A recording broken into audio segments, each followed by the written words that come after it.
Yo he traído el documento de Bolivia, la misión continental para una iglesia misionera.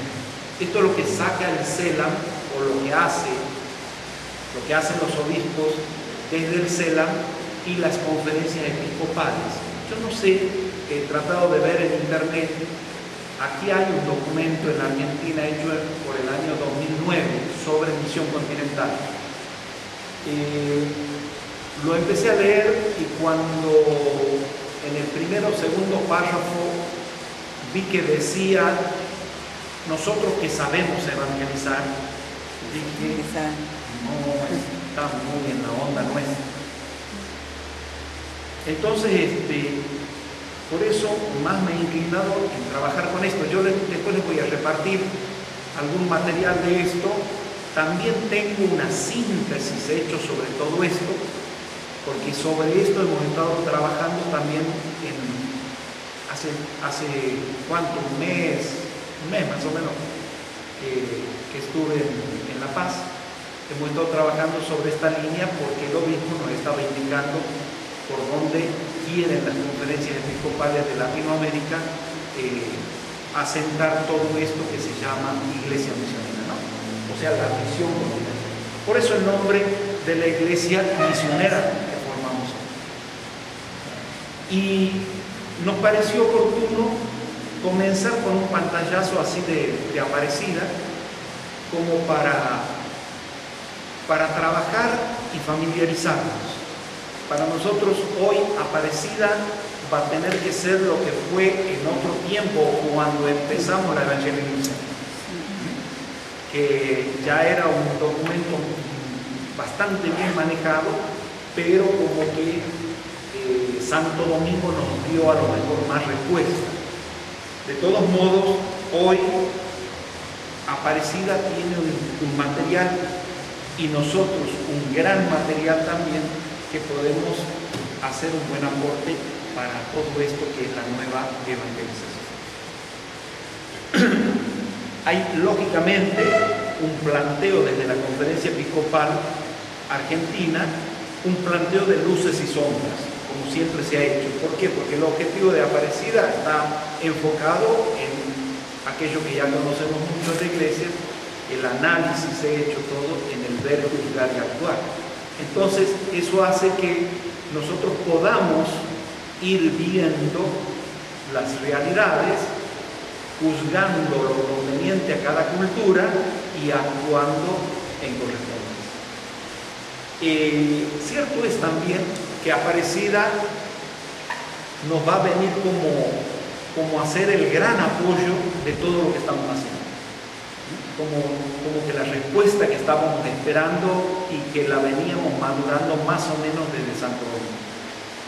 Pero cierto es también que nosotros somos un minúsculo grupo que tomó la onda o supo escuchar por dónde tenía que ir esa voz del Espíritu y muchas veces eso no siempre cae bien en el seno de la iglesia que formamos. ¿Por qué? Porque por ahí hasta en lugar de proponer queremos imponer, no se vende debidamente el producto, entonces, y los celos que abundan, como hoy decía el padrecito, los celos que abundan en la iglesia hace que no siempre seamos aceptados. Pero eso no nos puede detener. Ustedes han visto cómo en los últimos, podríamos decir, del 80 para aquí, cómo ha crecido vertiginosamente, yo diría, la formación, tanto los sacerdotes como que empezaron a buscar sus licenciaturas, a buscar formarse más, los mismos nosotros, los laicos, y diría así, más o menos ubicado en la década del 80 para aquí, cómo hemos ido creciendo en la formación, pero nos damos cuenta hoy que en todo eso se ha ido creciendo, pero lo que no voy a decir ha decrecido, sino se ha estancado, ha sido la misión. Y nosotros, que se acuerdan ustedes seguramente, la Evangelio Nunciandi nos hablaba en el número 14, aquel eslogan que lo utilizamos, la iglesia existe para evangelizar. Si bien es cierto, el enfoque de la evangelización en ese momento tenía un carácter más general, o por lo menos eso es lo que la iglesia jerárquica le dio, un carácter general, porque también estaba escrito que todo lo que hace la iglesia es evangelización. Hoy se particulariza. Y desde Santo Domingo como que viene particularizando. Evangelizadora. Vamos a hablar de la nueva evangelización desde otro año. Y hoy los obispos tienen perfectamente definido qué es, qué contiene, a qué se refiere y por dónde vamos. Ahora, cierto es, y esto lo hablamos en La Paz, cierto es que curiosamente en casi todos los países, por lo menos dentro de lo que nos estamos moviendo, Chile, Argentina, Uruguay, Ecuador, Bolivia, Perú, Aparecida parece desaparecida. Como que nadie se animó a largar. Ya todos hablan más o menos desde el 2009 para aquí, que ya empezamos. Pero no se ve nada. Ni un cartel se ve. Entonces, si bien es cierto, Aparecida viene desde el 2007 para aquí,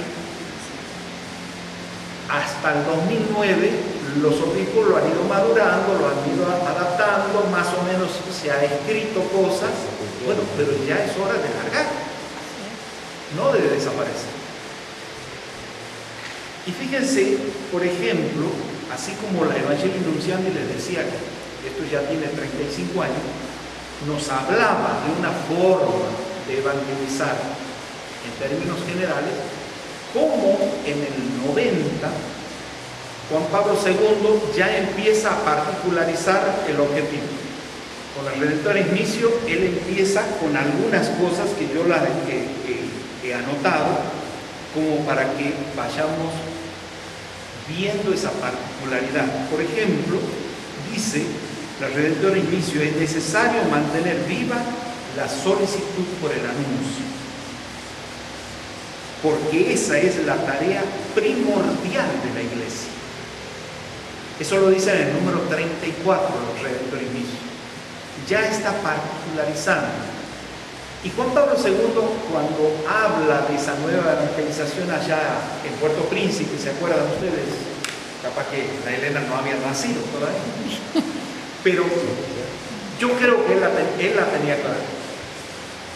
Él la tenía clara porque apuntaba a este objetivo, a que nosotros tengamos como tarea primordial el anuncio. Y el anuncio de la persona de Cristo, que es lo que va a aterrizar justamente Santo Domingo y Aparecida. A mí me da la impresión, son cosas lógicamente muy particulares, ¿no? A mí me da la impresión que Redemptoris Missio fue un documento quizá muy atrevido en el buen sentido de la palabra. Como que nos inquietaba fuertemente, nos cuestionaba mucho. Y quizá por eso no se lo ha puesto en práctica a ese documento como debía ser. Me parece que nuestra iglesia que formamos se veía que no estaba debidamente preparada para semejante encargo. Bueno, hoy Aparecida dice: cortemos el queso, hagamos esto, porque si no vamos a salir a vender fruta. No tenemos cosas. Entonces, insisto en esto de Redemptoris Missio, porque así como Evangelii Nuntiandi nos decía una cosa, Redemptoris Missio sigue hablando y dice en el número 40: la actividad misionera representa también hoy día el mayor desafío de la Iglesia. Ojo, hace 20 años está escrito este documento. Sí. Ya Juan Pablo II lo venía marcando y fuertemente. También dice: para el creyente en singular, lo mismo que para toda la Iglesia, la causa misionera debe ser lo primero. Eso dice el número 86 de la Redemptoris. Entonces, ¿cómo venimos aterrizando? En los primeros tiempos nosotros hablábamos del soplo del Espíritu, ¿se acuerdan? Sí. El soplo del Espíritu, por dónde iba el Espíritu indicando. En primeros tiempos estoy hablando año 89, 90, por ahí, primeros tiempos de evangelización milenaria. Hablábamos del soplo del Espíritu y cómo Medellín, Puebla, todos nos iban aportando líneas para que podamos aterrizar. Bueno, también me recordaba estas cosas que en algún momento nos tuvimos que estudiar previo a Santo Domingo, cuando se armó y nos citaron por el documento de trabajo, y decía Redentor Inicio 3, decía, ha llegado el momento de dedicar todas las fuerzas eclesiales a la nueva evangelización. O sea, Juan Pablo II está machacando, y como que no estaba encontrando el eco, y lógicamente va a venir Benedicto XVI y nos va a decir, Señor, esta es la sombra, esta es la luz, esta es la línea. Porque Aparecida, desde el número 12, ¿qué nos dice? Nuestra mayor amenaza es el gris pragmatismo de la vida cotidiana de la Iglesia, en el cual todo procede con normalidad, pero en realidad la fe se va desgastando y degenerando en mezquindad. Esa es la sombra que tenemos. ¿Qué número era? Número 12 de Aparecida. Entonces, eso que es la fuerte sombra que va a marcarnos Aparecida, también tiene muchas luces, muchísimas luces, porque nos va a ir indicando por dónde tenemos que ir, qué tenemos que hacer, qué es lo fuerte de eso. Yo he tomado 3 notas, ustedes lo tienen al documento, después lo pueden buscar, como para que nos sirva de arranque en este curso. En primer lugar, el número 548 de Aparecida. Si quieren, lo voy a anotar. Nosotros anotamos con esto. Documento de Aparecida 548. Me parece que se va a ver menos que Bartimeo, va a ver ahí. Sí, el 48. ¿Esto no anda? 548. De la misma manera, Ah, quizás un poco mejor que está este. al frente. 548 dice, no podemos quedarnos en espera pasiva en nuestros templos. Fíjense, a mí me hizo acordar, hace ya algunos años, una noche conversando, en una cena, conversando con el padre Emiliano Tardí.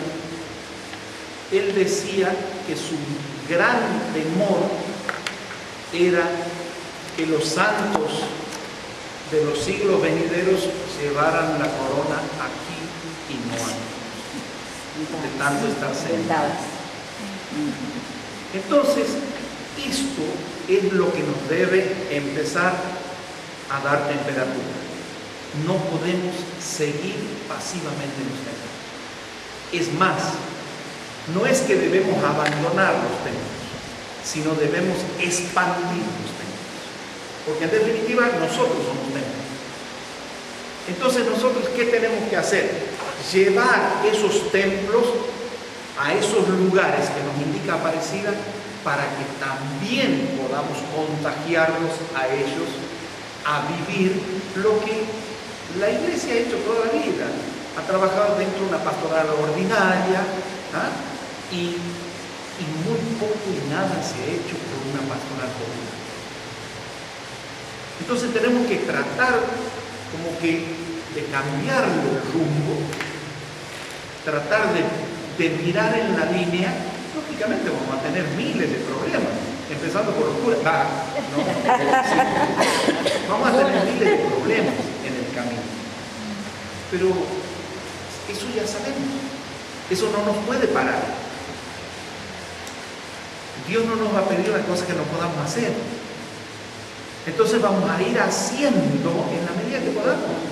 Y a lo mejor no es que todos vamos a salir a las periferias existenciales. No, no. Vamos a organizarnos, cómo vamos a trabajar. Eso de aquí va a salir esa propuesta. Pero sí, nada nos puede parar. Sí debemos sacar esa mentalidad de quietud que tienen los fieles, nuestros hermanos, de solamente vivir la fe dentro del templo. Otro punto interesante es el 370.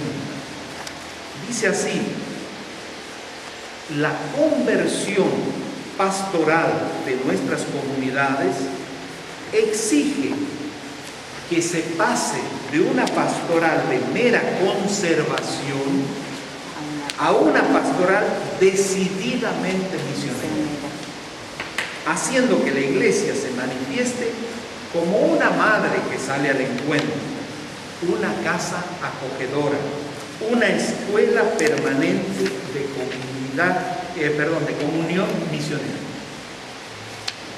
Eso es tarea nuestra.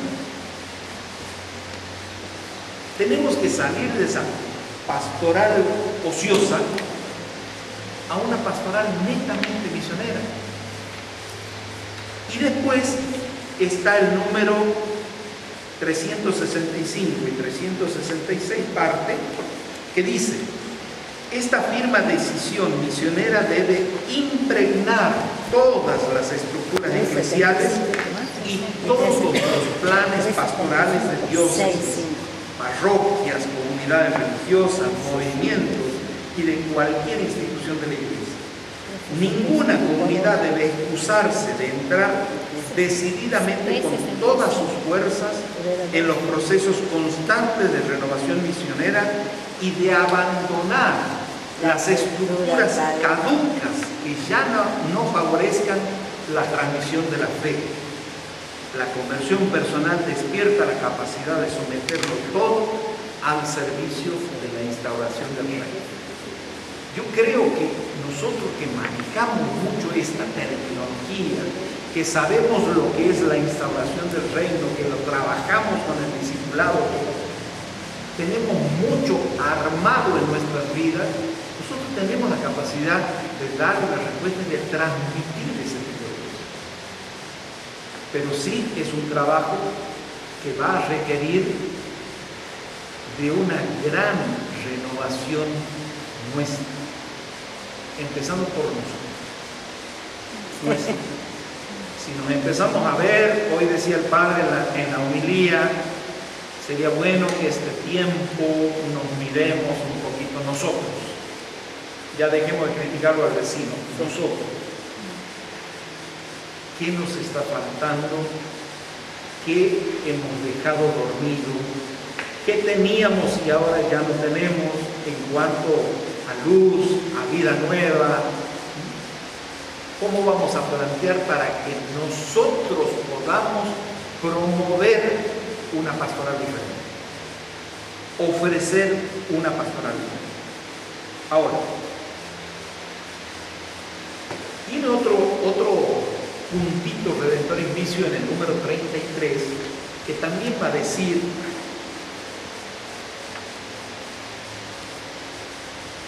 algo que hace a la sombra de la iglesia, ¿no? Dice: no se reconocen ya como miembros de la iglesia, llevando una existencia alejada de Cristo y de su evangelio. ¿A quién se refiere?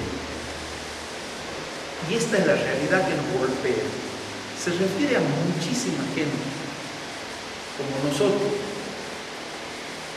que aun cuando ha sido bautizado, aun cuando ha vivido a lo mejor una etapa de su vida en la pastoral ordinaria, por razones X se fue alejando de Dios. Esa persona sabe quién es Jesucristo, pero hoy escuchamos decir: somos católicos pero no prácticos. Muchísima gente. Entonces, a esa gente es la que tenemos que empezar a enfocar.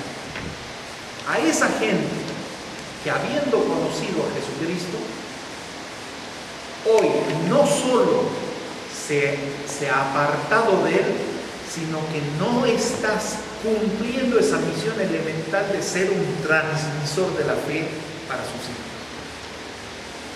Ese es un punto muy real, muy de hoy. A mí me ha tocado trabajar aquí en Córdoba en una comunidad grandísima, donde yo he escuchado testimonios de gente que vivía tan lejos de la parroquia y en condiciones de indigencia, que decían: no podemos llegar a la parroquia porque no tenemos para el colegio. Comunidad grandísima, comunidad de 90.000 personas, un solo párroco. Y yo le dije, me acuerdo en esa reunión que tuvimos con Monseñor Náñez, Carlos, le dije: no puede ser. No puede ser que tengamos un párroco para tantísima gente. Bueno, ahí está el trabajo nuestro. Esa gente que a lo mejor el domingo, como decían en otra casa, yo le leo un fragmento de la Biblia a mis hijos. Es lo único que puedo hacer. Porque no puedo llegar a la parroquia. Bueno, esa es la gente que nosotros tenemos que empezar a hacer. Ya no estos cursos que damos en la parroquia, que también son buenos. A lo mejor otro grupo se dedicará a eso para ir motivando, moviendo a la fe de los que van a venir. Pero nosotros tenemos que ir individualizando esos grupos que están en la periferia, como dice Aparecida, no en una periferia física, sino existencial. Y eso es quizá la primera y gran preocupación. Insisto, no son paganos. No son paganos que nunca oyeron hablar de Jesús. Ellos sí lo conocen a Jesucristo, de alguna manera, aunque sea porque vienen de raíces católicas. Sí lo conocen. Bueno, a eso hay que mover. A eso a ese grupo de gente hay que llevarle esa plenitud en Cristo. Hay que llevarle el agua viva. Yo recuerdo una frase que escuché de Madre Teresa, Santa Teresa de Calcuta, ¿ya? Ella decía, para mí una de las mejores definiciones: evangelizar es llevar a Cristo al corazón del mundo. Pero nosotros, ¿qué vamos a llevar a Cristo si no reflejamos Cristo? Por eso decía, quizá el primer mea culpa sea en este tiempo una fuerte revisión de cómo estamos y cómo podemos servirlo mejor. Porque así como también nosotros en un momento utilizamos un eslogan: a Jesucristo hay que amarlo, seguirlo y servirlo. ¿No? Eso fue un eslogan nuestro. Todo ese proceso debe empezar con nosotros. El amarlo. ¿Para qué? Para seguirlo y servirlo. Entonces, de esa manera vamos a poder irradiar qué es lo que estamos buscando. Ahora, ¿cómo acogemos este documento de Aparecida, estas intenciones de Benedicto XVI en cuanto a buscar los más alejados?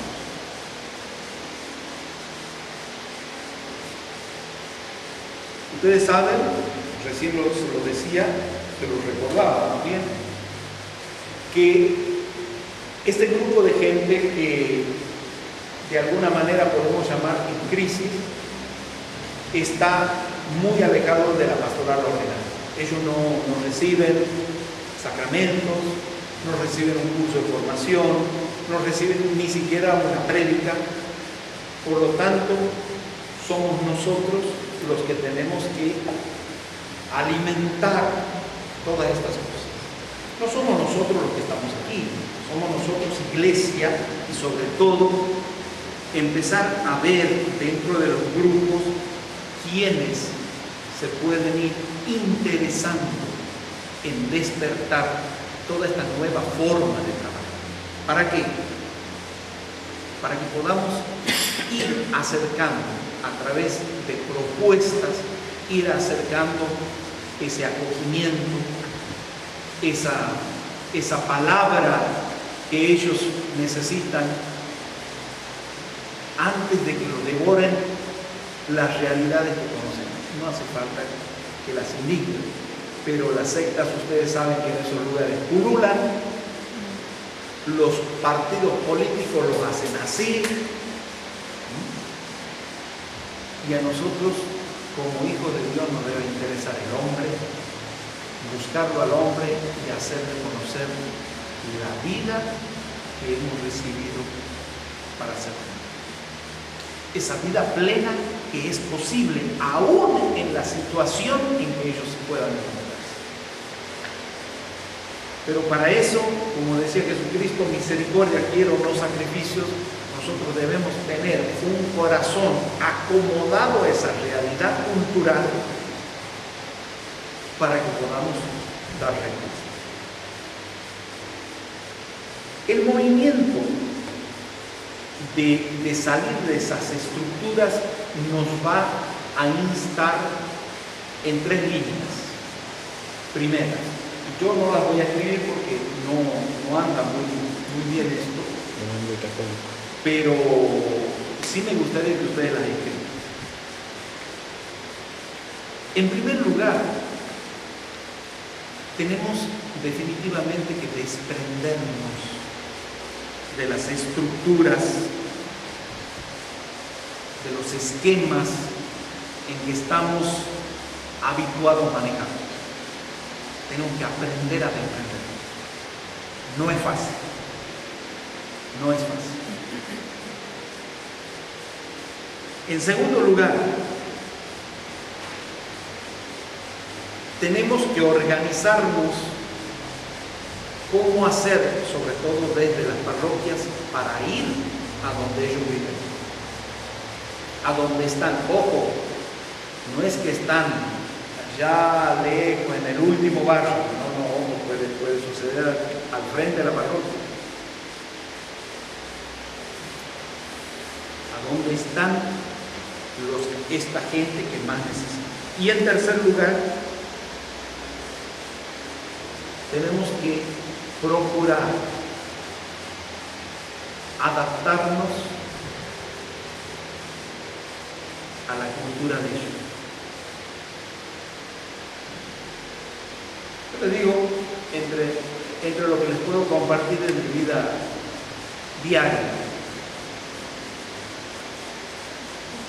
por razones de trabajo, me ha tocado estar en lugares del interior de la provincia, donde en estas épocas llegan grupos que vienen de Buenos Aires, de la capital, vienen a misionar. Pasan Santiago, pasan casi todas las provincias norte. Es un turismo misionero. Yo he conversado con gente que conforma estos grupos, evidentemente no la tienen clara. Vienen una aventura. Por lo general son jóvenes de tal o cual parroquia que como todos los años lo hicieron, lo siguen haciendo.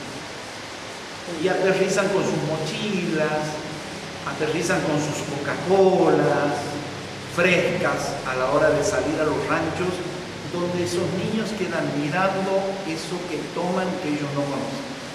¿Por qué? Porque ellos toman agua de represa.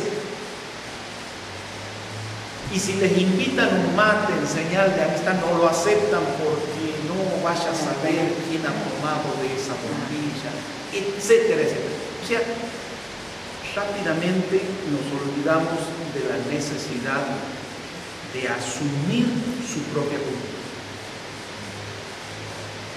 Sentarnos en el lugar que nos den, si hay un pan, comer el pan de ellos, hacernos uno.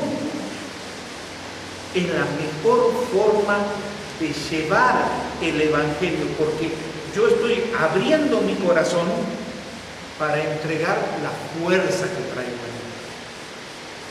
Y esto no es una cosa por diferencias sociales. Esto es una cosa conceptual que desgraciadamente los argentinos nos vamos olvidando y que se llama solidaridad. Está acompañar el pobre, el más necesitado. Ojo, el pobre no es solamente el pobre de dinero, el pobre sociológico. Hay mucha pobreza espiritual, hay mucha